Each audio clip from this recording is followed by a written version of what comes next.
ურეკში ტრაგიკულად დაღუპული ახალგაზრდა 21 წლის ელნურ ნაბიევია, ის მარნეულიდან იყო. გავრცელებული ინფორმაციით ახალგაზრდები ადგილზე ექსკურსიით იყვნენ ჩასულები. ურეკის მერის წარმომადგენელი ამბობს, რომ სავარაუდოდ გარდაცვლილმა ცურვა არ იცოდა და შიშის განგული გაუჭერდა. ზღვაში წყლის დინებამ 4 ადამიანი გაიტაცა, მაშველებმა მათი ამოყვანა შეძლეს, თუმცა ერთ-ერთი ახალგაზრდის გადარჩენა ვეღარ მოხერხდა.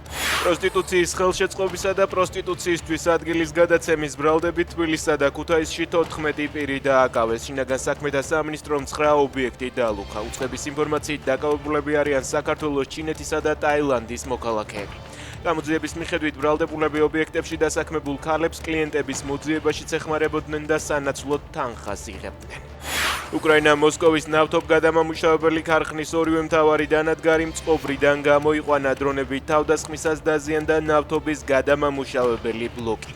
უკრაინა ოკუპანტებზე იერიშებს განაგრძობს. თავდაცვის ძალებმა ოკუპირებული მარიუპოლის პორტი დაბომბეს. აფეთქებები იყო ოკუპირებულ ლუგანსკსა და დონეცკშიც. უკრაინა დღეს დე-ფაქტო ნატოს მეორე არმიაა, განაცხადა ზელენსკიმ. რუსეთის უკრაინაში სრულმასშტაბიანი შეჭრის შემდეგ პირველად ევროკავშირის ლიდერები რუსეთის წინააღმდეგ სანქციების 12 თვით გახანგრძლივებაზე შეთანხმდნენ. გადაწყვეტილება ევროპული საბჭოს ხდომის შემდეგ მიიღეს.